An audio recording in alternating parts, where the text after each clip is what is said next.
Hi hello నమస్తే welcome back to VV kitchens. నేను మీ వర్ధిని విజయ్.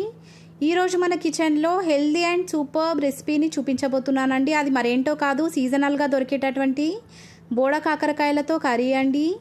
ఈ బోడ కాకరకాయలని అడవి కాకరకాయలని కూడా పిలుస్తారు. ఈ కాకరకాయలు కేవలం వర్షాకాలంలో మాత్రమే మనకి దొరుకుతాయండి.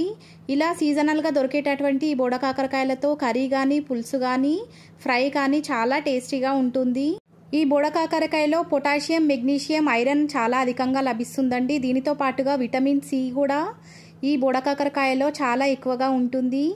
ఈ బోడ కాకరకాయలో ఫైబర్ అధికంగా ఉండడం కాకుండా దీర్ఘకాలిక వ్యాధులను తగ్గించడానికి కూడా ఈ కాకరకాయ మన బాడీకి ఎంతో హెల్ప్ చేస్తుందండి. వెయిట్ లాస్కి ట్రై చేసే వారికి కూడా ఈ కాకరకాయ ఎంతగానో హెల్ప్ చేస్తుంది. ఇలా చెప్పుకుంటూ పోతే ఈ బోడ కాకరకాయలో మన ఆరోగ్యాన్ని పెంచే ఎన్నో రోగాలను తగ్గించేటటువంటి ఔషధ గుణాలు ఉన్నాయండి.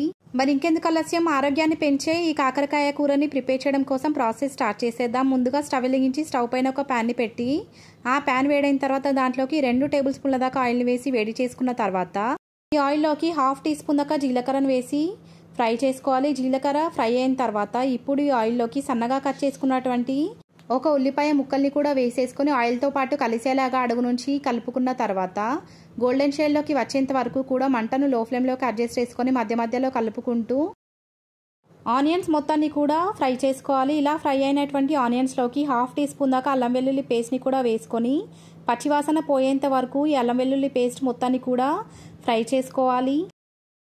అల్లం వెల్లుల్లి పేస్ట్ మొత్తం కూడా బాగా ఫ్రై అయిన తర్వాత ఇప్పుడు ఈ ప్యాన్లోకి ఒక రెమ్మదాకా కరివేపాకును కూడా వేసుకొని కరివేపాకును కూడా పచ్చివాసన పోయేంత వరకు కలుపుకుంటూ లో ఫ్లేమ్లోనే ఫ్రై చేసుకోవాలి.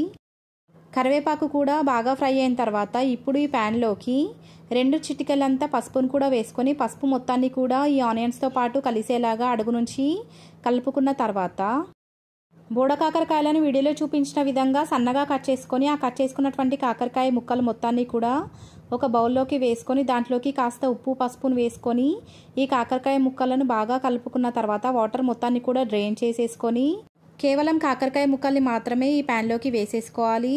కాకరకాయ ముక్కలతో పాటు ఆనియన్స్ కూడా బాగా కలిసేలాగా ఒకసారి అడుగు నుంచి కలుపుకున్న తర్వాత ఈ ప్యాన్ పైన మూత పెట్టి 5 to 6 మినిట్స్ పాటు మంటను లో ఫ్లేమ్లోకి అడ్జస్ట్ చేసుకొని మాత్రమే మధ్య మధ్యలో ప్యాన్ పై నుండి మూత తీసి ఈ కాకరకాయ ముక్కల్ని కలుపుకుంటూ బాగా ఆయిల్లో ఫ్రై చేసుకోవాలి. ఏమాత్రం మంటను హై ఫ్లేమ్లోకి అడ్జస్ట్ చేయకూడదండి. మంటను లో ఫ్లేమ్లోకి ఉంచి మాత్రమే ఈ కాకరకాయ ముక్కల్ని బాగా ఫ్రై చేసుకుంటూ ఉండాలి. 5 నిమిషాల తర్వాత ఇప్పుడు ఈ కాకరకాయ ముక్కల్లోకి 1 టేబుల్ స్పూన్ దాకా కారాన్ని కూడా వేసుకోవాలి. కారంతో పాటుగా రుచికి తగినంత ఉప్పును కూడా వేసుకొని ఉప్పు, కారం రెండింటిని కూడా ఈ కాకరకాయ ముక్కలతో పాటు కలిసేలాగా అడుగు నుంచి కలుపుకున్న తర్వాత మరొక 2 to 3 మినిట్స్ పాటు మంటను లో ఫ్లేమ్లోకి అడ్జస్ట్ చేసుకొని మాత్రమే మధ్య మధ్యలో కలుపుకుంటూ ఈ కాకరకాయ ముక్కల్ని ఫ్రై చేసుకుంటూ ఉండాలి. మనం తీసుకున్నటువంటి కాకరకాయలు 1/2 కేజీయే కాబట్టి కాస్త తొందరగానే ఫ్రై అవుతాయి. ఈ కాకరకాయ రేట్ కాస్త ఎక్కువగానే ఉంటుందండి. అలా అని తినడం మాత్రం మానేయకండి. ఖచ్చితంగా ఈ సీజన్లో 1 నుంచి 2 సార్లు కంపల్సరీగా మీకు నచ్చినట్టుగా వండుకొని తినండి. ఈ కాకరకాయ ముక్కల్లోకి 1/2 టీ స్పూన్ దాకా ధనియా పౌడర్ని, చిటికెడు గరం మసాలాని కూడా వేసేసుకొని మనం యాడ్ చేసుకున్నటువంటి ఇంగ్రీడియంట్స్ మొత్తాన్ని కూడా ఈ కాకరకాయ ముక్కలతో పాటు కలిసేలాగా ఒకసారి అడుగు నుంచి కలుపుకున్న తర్వాత మరొక 1 మినిట్ పాటు మంటను లో ఫ్లేమ్లో అడ్జస్ట్ చేసుకొని మాత్రమే ఈ కాకరకాయ ముక్కల్ని ఫ్రై చేసుకోవాలి.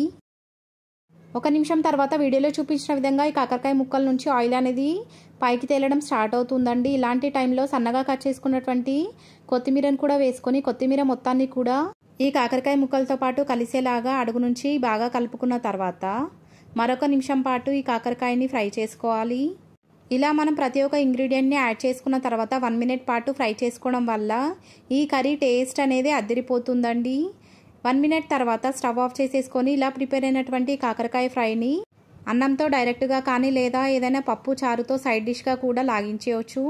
ఈ కాకరకాయ ఫ్రై టేస్ట్ మాత్రం అదిరిపోతుందండి. ఏమాత్రం చేదనేది ఉండదు.